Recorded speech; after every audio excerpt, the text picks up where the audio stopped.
चलिए स्टार्ट करते हैं। सभी लोग अपना नाम चैट बॉक्स में लिख दीजिएगा।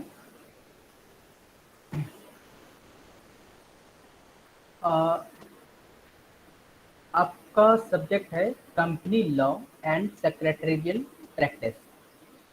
तो इसको समझने से पहले हम थोड़ा सा कंपनी के बारे में समझ लेते हैं कि कंपनी क्या होती है। ठीक, इसके बाद हम थोड़ा सा इसके बारे में पढ़ेंगे। जो आपका पहला टॉपिक है, हम सिलेबस आपको शो कर रहे हैं। आपका पहला टॉपिक है concept of listing of corporate veil. ठीक, तो पहले हम थोड़ा सा कंपनी के बारे में पढ़ें। एक्चुअली कंपनी क्या है कि अगर हम देखें in the eyes of law, जो कानून की नज़र में है, वो कंपनी क्या है? Company is a legal person with A separate entity distinct from its member of share holders. अगर हम देखें तो जो कानून की नज़रों में, कानून के जो नियम है उसके अगर हम हिसाब से देखें तो कंपनी एक लीगल पर्सन है with A separate entity distinct from, उसमें जो शेयर होल्डर्स हैं ये उसके जो मेंबर्स, अब यहाँ पर मेंबर्स का मतलब जैसे डायरेक्टर्स हो गए, वाइस प्रेसिडेंट हो गए, सीईओ हो गए, ये जो भी है, या उसके जो स्टैक होल्डर्स या शेयर होल्डर्स होते हैं, उसके अलावा ये उसमें इंक्लूड नहीं है। कंपनी का जो नाम हो रहा है, जो कंपनी, जैसे अगर हम देखें कि एचयूएल हिंदुस्तान यूनिवर लिमिटेड एक कंपनी, ठीक, इसी तरह से अगर हम देखें सूरी ब्रदर्स लिमिटेड, ये एक कंपनी है। तो इसमें अगर जैसे इसके डायरेक्टर सीईओ हैं तो वो इससे अलग हैं, और जो आपका ये कंपनी का नेम है वो एक लीगल पर्सन है, वो एक लीगल पर्सन है। It means in essence it means that there is a veil or curtain separating the legal entity of the company from its members or shareholders। क्या मतलब है? व्हील का मतलब होता है आपका एक तरह से चोला, एक चोला या आवरण, या आप इसको कह सकते हैं कवर, इसको जो भी मान लीजिए। व्हील का मतलब होता है एक चोला या आवरण या कवर। तो क्या होता है कि हमने उस नाम को एक पर्सन के मतलब कि आवरण के नाम से मान लीजिए ढक रखा है। अब क्योंकि कंपनी जो एक नाम होती है वो कोई, उसको क्या किया है, जो एक आवरण है उससे हमने उसको ढक दिया कि this is a legal personality. ठीक, और ये इसके जो मेंबर या शेयर होल्डर होते हैं उनसे ये सेपरेट रहेगा। जो कर्टन माने क्या होता है? पर्दा। जो व्हील का सिनोनिम आप कह सकते हैं कवर या कर्टन, आप उसको जो भी बोल सकते हैं। So it means that there is a veil और curtain separating the legal entity of the company from its members और शेयर होल्डर्स। इसी वजह से आपने देखा होगा कभी कि जब किसी कंपनी में कोई फ्रॉड होता है तो उसको, कंपनी एक लीगल एंटिटी याद रखिए, उसमें जो रिस्पॉन्सिबल पर्सन होता है, जो रिस्पॉन्सिबल पर्सन होता है उसके अगेंस्ट एक्शन लिया जाता है, ना कि कंपनी के खिलाफ। कंपनी, अब हाँ ये जरूर हो सकता है कि उस कंपनी का वो फाउंडर हो। मान लीजिए हम एक एग्जांपल लेते हैं, जैसे सत्यम, सत्यम आईटी एक कंपनी है जिसके जो सीईओ थे बी रामलिंगम राजू, उन्होंने फ्रॉड किया, उन्होंने फ्रॉड किया।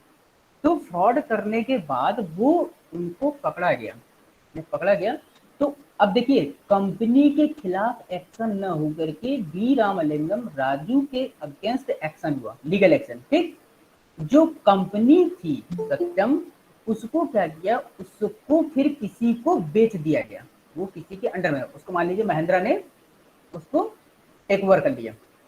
सत्यम कंपनी थी, महिंद्रा ने उसको टेक ओवर कर लिया। जो बी रामलिंगम राजू था वो अलग हो गया, इससे उस सत्यम कंपनी से। क्यों? क्योंकि उसने उसमें फ्रॉड किया था, और जो सत्यम कंपनी थी वो उसके साथ मर्ज हो गई। तो आपने क्या देखा यहाँ पर हमारे पास ये समझ में आया कि जो बिजनेस है वो एक सेपरेट एंटिटी है, एक लीगल पर्सन है, rather than its member और शेयर होल्डर्स। ठीक है ना? तो अब यहाँ पर देखिए कॉर्पोरेट पर्सनालिटी, अब हम थोड़ा इसी से रिलेटेड थोड़ा सा एक चीज और जोड़ रहे हैं, कॉर्पोरेट पर्सनालिटी। ठीक है, now corporate personality means that the company's liability are the legal responsibility of the company and the members will not be liable for the company's debt. तो इसी वजह से याद रखिएगा, जब कभी भी कंपनी में कुछ होता है, when any fraudulent and dishonest use is made of the legal entity, the individual concerned will not be allowed to take shelter behind the corporate personality. The courts will break through the corporate cell and apply the principles of lifting or piercing the corporate veil. The court will make the members or the controlling person liable for debts and obligation of the company. अब यहाँ पर जो हम corporate personality की बात कर रहे हैं कि अगर कभी भी कोई फ्रॉडलेंट होता है या कोई डिसऑनेस्ट होता है, कुछ भी ऐसा होता है, तो यहाँ पर उस कंपनी में जो पर्टिकुलर रिस्पॉन्सिबल पर्सन होगा, पर्टिकुलर जो रिस्पॉन्सिबल पर्सन होगा। अब इसी तरह से अगर कभी कोई कंपनी के ऊपर डेब्ट है, मान लीजिए कंपनी के सीईओ ने, याद रखिएगा, कंपनी के सीईओ, चेयरमैन, मैनेजिंग डायरेक्टर ने अगर कंपनी के लिए कोई लोन लिया, जैसे शेयर होल्डर्स को शेयर इशू किए गए या डिबेंचर्स इशू किए गए, अब क्या हुआ कि वो उसको पे करने में कैपेबल नहीं है, किसी कंपनी के सीईओ ने कैपेबल नहीं हो रहा उसको पे करने में, शेयर होल्ड इशू किए थे, अब उसको पे, कंपनी घाटे में जा रही है, तो उसमें क्या होता है, रिस्पॉन्सिबल वो पर्सन नहीं होगा। मतलब कि जो शेयर होल्डर्स या बैंक का या डिबेंचर्स का जो भी डेप्ट है वो पर्टिकुलर उस पर्सन के ऊपर नहीं आएगा, वो उस पर्सन के ऊपर नहीं जाएगा, इश्यू भले ही उसने किया हो, लेकिन जो डिबेंचर को पे करने का लायबिलिटी है वो उस पर्टिकुलर इंडिविजुअल्स के ऊपर जाकर के वो कंपनी का डेप्ट होगा। मान लीजिए कि एक कंपनी है XYZ लिमिटेड कंपनी, उसने कैपिटल कॉस्ट ऑफ कैपिटल के अपने प्रोजेक्ट के दौरान जो है उसने कुछ लोन लिया किसी फाइनेंशियल इंस्टीट्यूशन से, या मान लीजिए आपने बैंक से किसी लोन लिया, कुछ शेयर इशू किए, कुछ डिबेंचर्स इशू किए, इस तरह से उसने कॉस्ट ऑफ कैपिटल रेज की। अब क्या है कि कंपनी को लॉस हुआ, कंपनी दिवालिया हो गई। तो अगर आप सोचें, अगर देखिएगा यहाँ पर जब वो इशू किए गए थे उसने सब कुछ अच्छे से काम किया, सब कुछ उसने अच्छे से काम किया, लेकिन फिर भी कंपनी लॉस में चली गई, तो इस डील, इस वर्क के लिए आप उसको लायबल नहीं मान सकते, इस वर्क के लिए उसको लायबल नहीं मान सकते।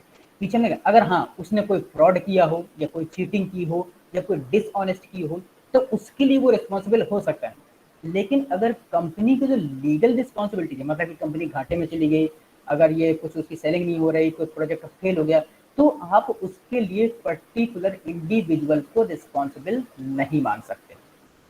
So the company's liability are the legal responsibility of the company and the members will not be liable for the company debt. जो उसके मेंबर्स होंगे या स्टॉक होल्डर्स होंगे या शेयर होल्डर या मैनेजिंग डायरेक्टर सीईओ, वो कोई भी कंपनी के डेप्ट के लिए रिस्पॉन्सिबल नहीं होगा। याद रखिए इस चीज के लिए, इसी को हम लोग बोलते हैं वील। ये हमने जो एक नाम था, हमने जो एक नाम था उसको क्या से ढक रखा है, वो कवर कौन सा है जिसको हमने व्हील दिया है, लीगल पर्सन। कंपनी का नेम है, it is a legal person, जो आपको उस नाम से हमने ढक रखा है। ठीक, नाउ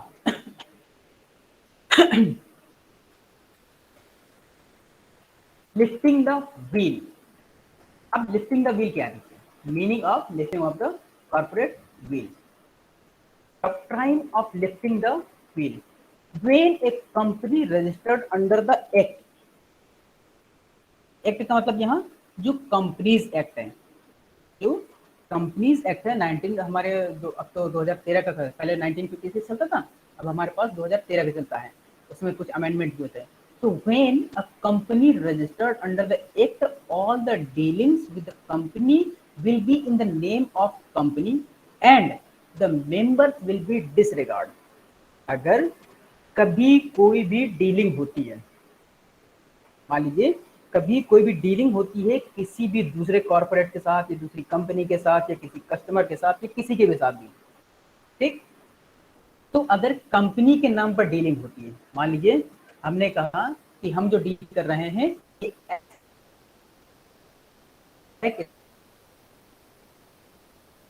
यूवीडब्ल्यू कंपनी के साथ, एक एबीसी कंपनी लिमिटेड है, हमने उसको यूवीडब्ल्यू कंपनी के साथ एक डील की है। तो अब अगर वो डील में कहीं कुछ होता है तो उसके लिए रिस्पॉन्सिबल कंपनी होगी, उसके लिए रिस्पॉन्सिबल कंपनी होगी। उसके जो मेंबर्स होंगे वो उससे अलग रहेंगे, वो उससे अलग रहेंगे, ठीक। This show that there is a deal drawn between the company and its member. ये क्या शो करता है कि जो ये डील है, this show that there is a deal drawn between the company and its member। यहाँ पर जो आपने ये डील की है वो कंपनी और उस, एक्चुअली जो लॉ कॉर्पोरेट डील, कुछ नियम, एक होता है अंडर स्टैट्यूटरी प्रोविजन और एक होता है अंडर जुडिशियल इंटरप्रिटेशन। एक होता है अंडर स्टैट्यूटरी प्रोविजन और एक होता है अंडर जुडिशियल इंटरप्रिटेशन। अभी आगे उनको, this will is a partition or curtain between the company and its member। will is partition, partition का मतलब पार्ट कर रहा है, और कर्टन, will is partition और कर्टन। जैसे क्या होता है, जब कभी आप कमरे में कर्टन पर्दा डाल देते हैं तो क्या होता है, उतना पोर्शन अलग हो जाता है, वो अलग हो जाता है। सो दिस व्हील इज पार्टीशन। जो ये व्हील होती है वो भी क्या है, एक पार्टीशन या कर्टन का काम करती है, किसके, between the company and its member, वो उसको ढक लेती है। मतलब कि अगर जैसे किसी कंपनी ने किसी के साथ डील किया किसी दूसरी कंपनी के साथ, और अगर उसमें कभी कोई भी मिस हैपनिंग होती है तो वो क्या है, वो जो व्हील है वो उसके कंपनी के मेंबर और जो जिसके साथ डील हुई है उसके बीच में एक पार्टीशन या कर्टन का काम करेगा। अब देखिए कैसे, मान लीजिए मेरी एक कंपनी है, मेरी कंपनी है और मेरी कंपनी ने आपकी कंपनी के साथ एक डील किया है। अब देखिएगा, जो मेरी कंपनी है उसमें सीईओ मैं हूँ, सीईओ मैं हूँ, लेकिन साइन मैं करूंगा, सब कुछ मैं करूंगा, लेकिन याद रखिएगा नाम किसका, कंपनी का है। हम डील किस नाम से कर रहे हैं, कंपनी के नाम से, साइन मेरे हैं, सब कुछ मेरे हैं, मैं उसका केवल एक रिप्रेजेंटेटिव हूँ, मैं उस कंपनी का एक रिप्रेजेंटेटिव हूँ कि I am signing the deal on behalf of this company. मैं इस डील को, इस कंपनी के बिहाफ पर इस डील को साइन कर रहा हूँ, ठीक। हमने आपकी कंपनी के साथ, आपके साथ हमने एक डील कर लिया। अब अगर वो डील किसी कारणवश, due to some reasons, if that deal can not be fulfilled, ठीक, अब मान लीजिए कि किसी कारण की वजह से वो डील हमारी कंप्लीट नहीं हो पा रही, अब आप केस करना चाहते हैं, आप जो है कंपनी को, मतलब कि मेरे ऊपर केस करना चाहते हैं, तो केस मेरे ऊपर नहीं होगा, वो होगा कंपनी के नाम के ऊपर, होगा कंपनी के नाम से। मतलब कि जैसे मेरी अगर कंपनी XYZ थी तो जो सम्मन भेजा जाएगा वो मेरे नाम से नहीं आएगा, वो कंपनी के नाम से आएगा, ठीक है ना। So this veil is a partition और curtain between the company and its member. वो व्हील है ना, वो किसने किसका काम किया, एक कर्टन का, मुझको जैसे कर्टन के पर्दे का काम क्या होता है, छुपा लेना, तो ऐसे ही वो व्हील जो है मेरे और जो जिस पर्सन की भी डील हुई है उसके बीच में एक कर्टन का काम करेंगी। नाउ आगे देखते हैं थोड़ा सा। Following this principle, the code is most cases have refused to go behind the curtain and see who are the real person composing the company। अब अगर हम इसको थोड़ा ध्यान में रखें, इस जो प्रिंसिपल है हम इसको अगर फॉलो करें तो जो कोर्ट में केसेस होते हैं, मोस्ट ऑफ द केसेस क्या होते हैं, जो कोर्ट में कहते हैं have refuse to go behind the curtain, वो कर्टन के पीछे जाने से रिफ्यूज कर देते हैं, और see who are the real person composing the company, वो इस बात के लिए रिफ्यूज कर देते हैं कि उस पर्दे के पीछे रियल पर्सन कौन था, रियल पर्सन कौन था जो उस कंपनी को चला रहा था, क्योंकि जो भी होगा वो कंपनी के नाम से होता है। तो बहुत से केसेस ऐसे ही आपके रिफ्यूज कर दिए जाते हैं या आपको मना कर दिया जाए, रिटर्न कर दिए, कैंसिल कर दिए जाते हैं। Now but sometimes the necessity of the situation may compel the authority to disregard the corporate legal entity and look to individual members who are in fact the real beneficial owners of all corporate property।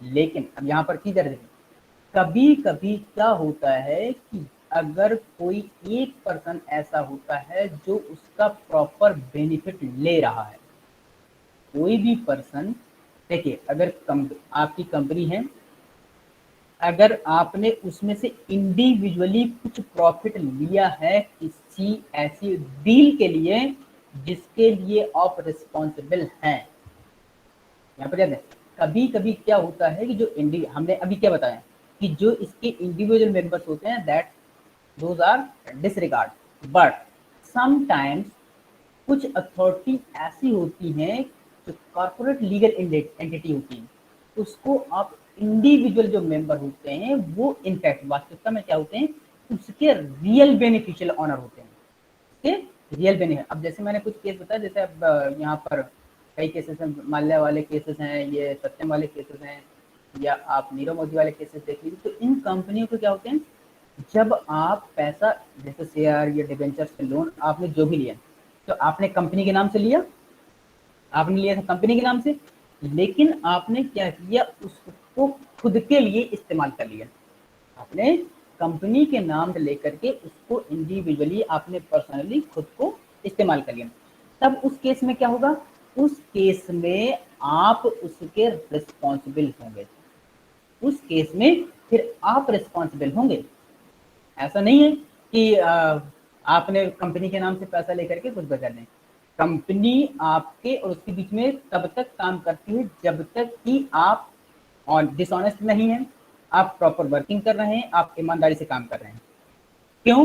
क्योंकि जब company में जितने भी employ, worker, उसके share holders और उसके customer जो भी होते हैं, जब अगर आप कोई भी करते हैं तो उनका इम्पैक्ट जा करके उन पर पड़ता है। अगर आप मान लीजिए आपने कंपनी के नाम से लिया, कंपनी के नाम से लिया, अब आपका जो शेयर मार्केट है वो बढ़ जाती है तो उसमें जो शेयर होल्डर्स होते हैं उनको बेनिफिट होता है। लेकिन अब मान लीजिए कि आपने मार्केट में जो बैंक से पैसा लिया था आपने उसको पर्सनली अपना खर्च कर लिया, तो क्या होगा, आपकी कंपनी की वैल्यू डाउन हो गई।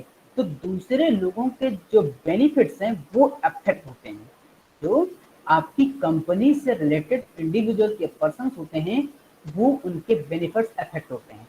तो इसलिए जब कोई आप ऐसा काम करते हैं जो कंपनी के नाम से कर करके उसका इंडिविजुअली आप बेनिफिट लेते हैं तो वो फिर उसके लिए आप रिस्पॉन्सिबिलिटी होंगे।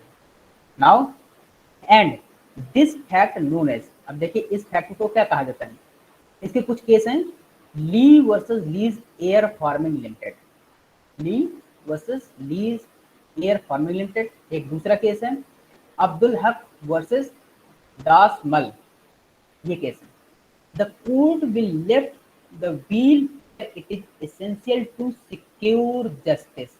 देखिए जब आपके इस तरह के केस होते हैं, जब इस तरह के केस होते हैं इन पब्लिक इंटरेस्ट और for the benefit of revenue, but it must be keep in mind that a separate legal entity is still a general rule.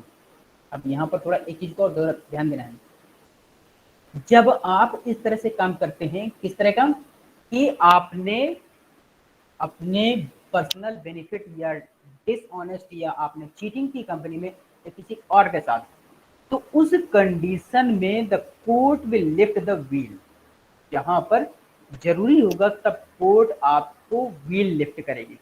इसके लिए न्याय को बनाए रखने के लिए, न्याय को बनाए रखने के लिए आपको कोर्ट जो है फिर समन भेजेगी। क्यों?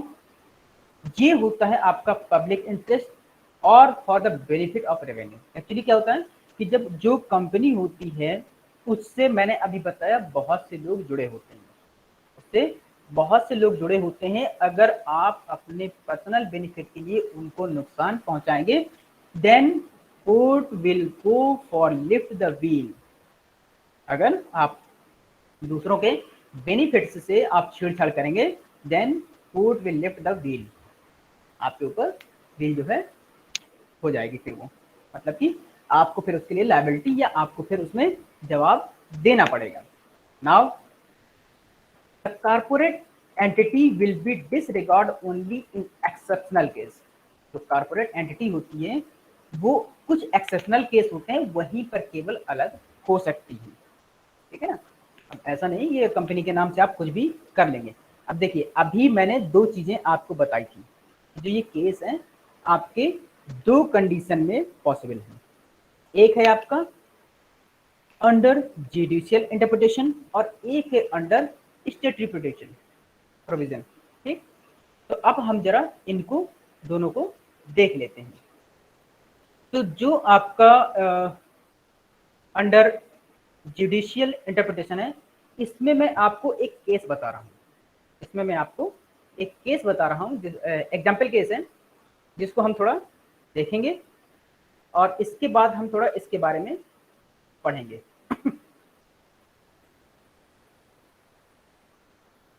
Reduction of number of members, fraudulent trading, misdescription of the company, holding and subsidiary companies। ये कुछ ऐसे केसेस हैं जहां पर आपको स्टैट्यूटरी वो जुडिशियल इंटरप्रिटेशन के केसेस जहां पर होते हैं, ठीक। सॉरी, स्टैट्यूटरी प्रोविजन के।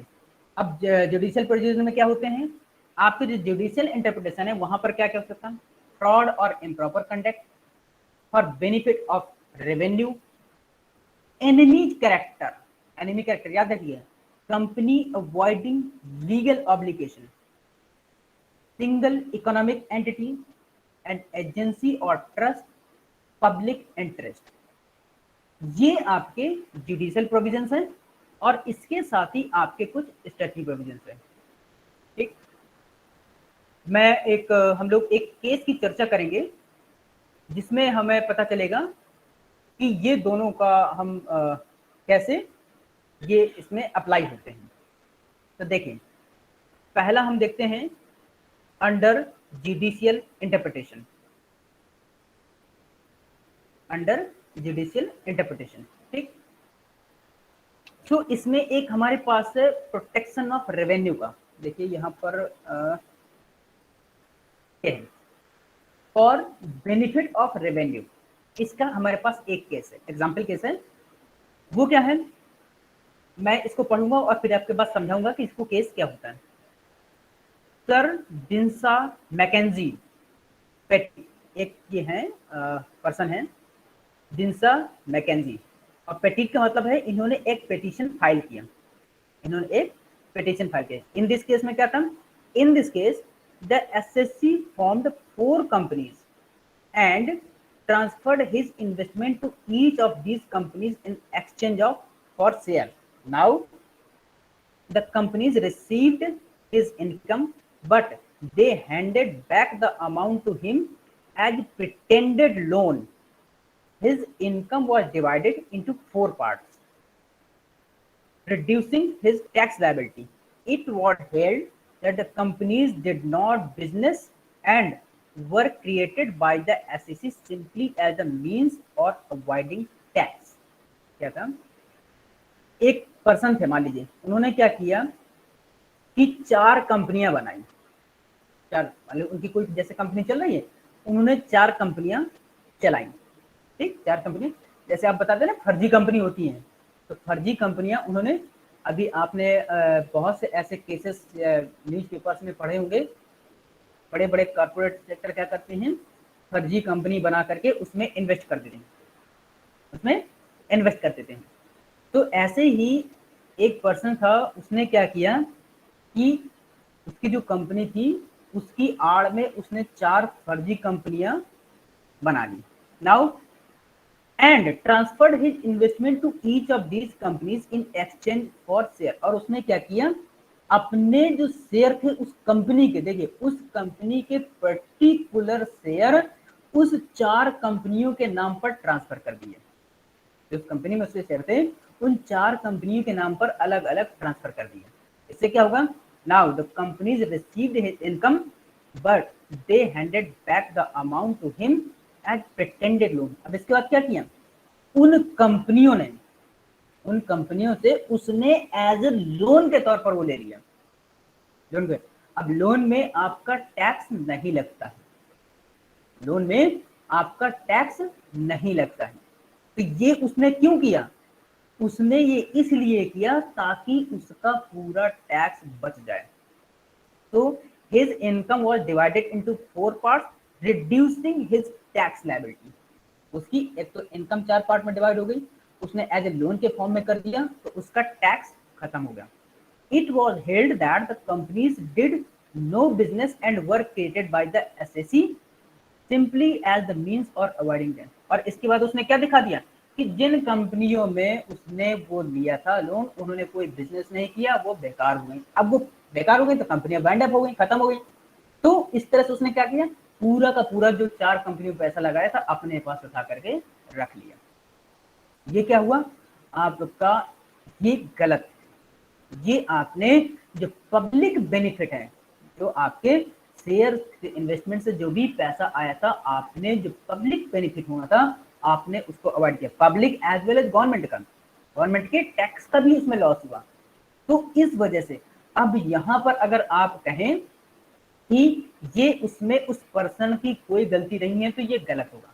अब यहाँ पर वो पर्सन कंपनी के, उसने सब कुछ किया कंपनी के नाम से, लेकिन उसने गलत किया है, ही इज डिसऑनेस्ट। तो यहाँ पर वो पर्टिकुलर पर्सन रिस्पॉन्सिबल होगा, यहाँ पर वो पर्टिकुलर पर्सन रिस्पॉन्सिबल होगा उस एक्टिविटी के लिए।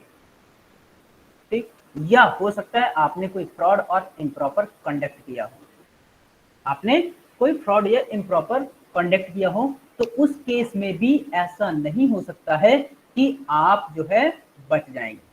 इसका भी एक एग्जांपल लेते हैं। मान लीजिए कोई एक मोटर कंपनी है, कोई एक मोटर कंपनी है और आप में से कोई, मान लीजिए कि रितिका ने एक केस कर दिया एक मोटर कंपनी के ऊपर।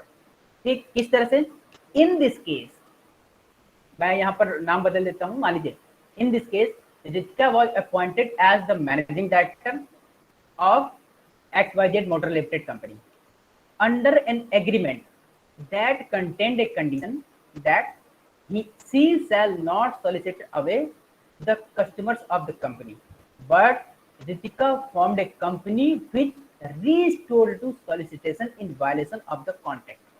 The court restrained the company। यहाँ पर देखिए, यहाँ पर क्या हुआ, ये आपका इम्प्रॉपर कंडक्ट है।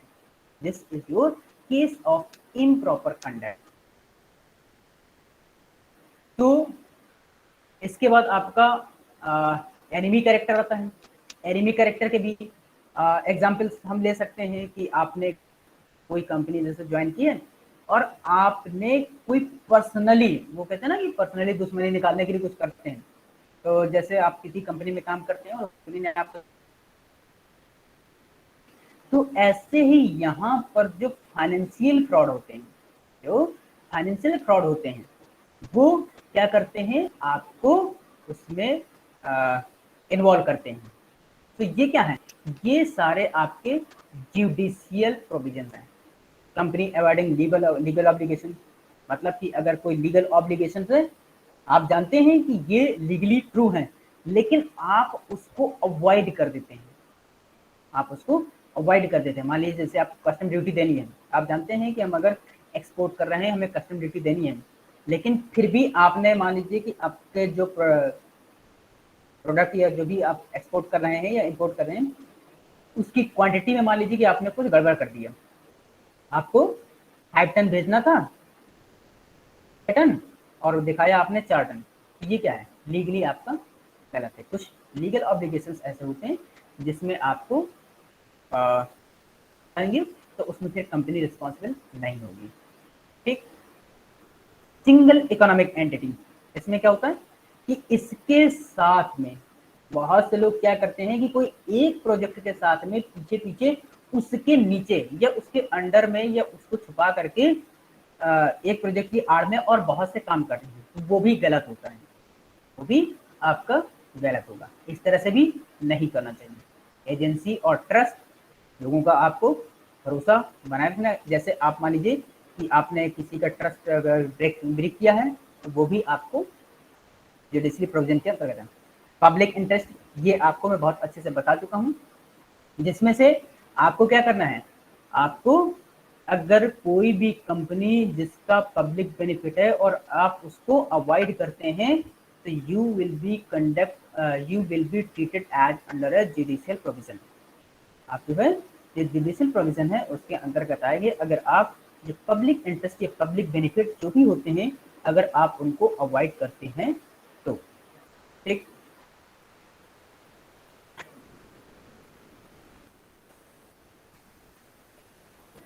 Reduction of number of members, ये कुछ स्टैट्यूटरी प्रोविजंस हैं। हमारे पास टाइम ज़्यादा नहीं है।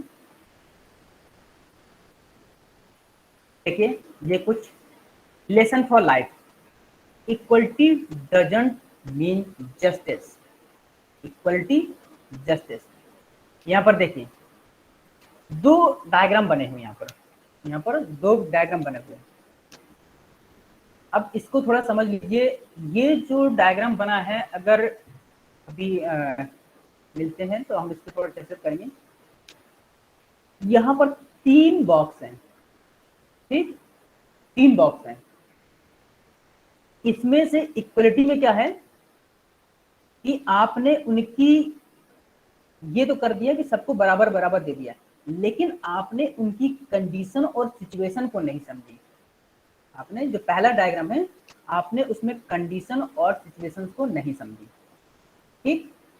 दूसरे में देखिए ये क्या है, ये इक्वलिटी तो है लेकिन जस्टिस नहीं है, ये जस्टिस नहीं है।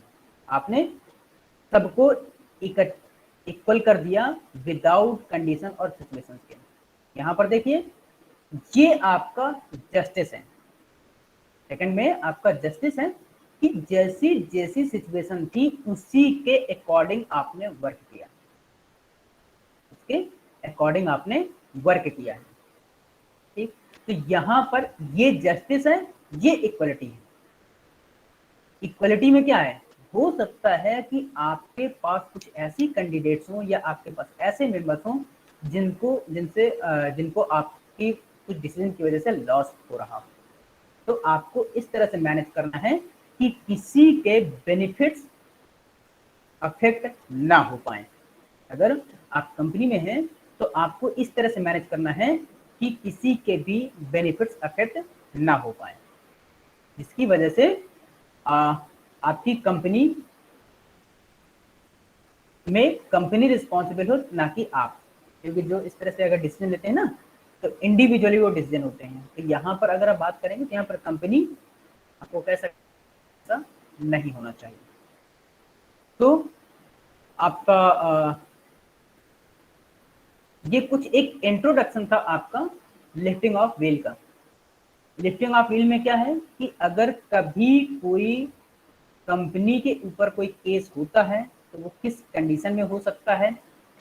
कंपनी और पर्सन यहाँ पर दोनों अलग अलग हैं। कंपनी का मतलब कोई एक पर्सन नहीं होता, कंपनी एक लीगल पर्सन है, मतलब कि वो ह्यूमन की तरह नहीं होता, वो एक लीगल एंटिटी के तौर पर मानी जाएगी अगर कोई इंडिविजुअली उसमें इन्वॉल्व नहीं है। अगर कोई इंडिविजुअली उसमें इन्वॉल्व नहीं है तो उसके लिए कंपनी लायबिलिटी होगी। अगर आप कोई फ्रॉड करते हैं या कोई आप डिसऑनेस्ट करते हैं या कोई आप चीटिंग करते हैं या कोई करप्शन करते हैं जिससे कि कंपनी के किसी भी एम्प्लॉय का या कंपनी का या उसके स्टेक होल्डर्स का कोई भी बेनिफिट अफेक्ट होता है तो फिर उसके लिए आप लायबल हो सकते हैं। तो यहाँ पर एक चीज याद रखिए कि कंपनी हमेशा जो भी डील होती है वो कंपनी के नाम से होते हैं, किसी इंडिविजुअल पर्सन के नाम से नहीं होता। अगर इंडिविजुअल पर्सन के नाम से होंगे तो फिर उसकी प्रॉपर रिस्पॉन्सिबिलिटी उसी की होगी। अगर कोई भी डील या कोई भी अगर इंडिविजुअल के नाम से होता है तो फिर उसमें कंपनी की रिस्पॉन्सिबिलिटी नहीं होगी। ठीक, तो अब अगर यहाँ तक किसी को कोई प्रॉब्लम हो तो पूछो। हाँ, सभी लोग अपना नाम लिख दीजिए प्लीज। ऐसा कोई भी ना हो जो यहाँ पर चैट बॉक्स में नाम ना लिखा हो। इस चैट बॉक्स में सारे लोग अपना नाम लिख दीजिए जो आज प्रेजेंट हैं।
Okay, thank you to all of you. अब जो है नेक्स्ट टर्म में मिलेंगे हम लोग। सर। हाँ रितिका बोलिए बेटा। सर ये जो क्लास की टाइमिंग्स हैं ये हम्म। ऑफलाइन और ऑनलाइन दोनों में सेम है?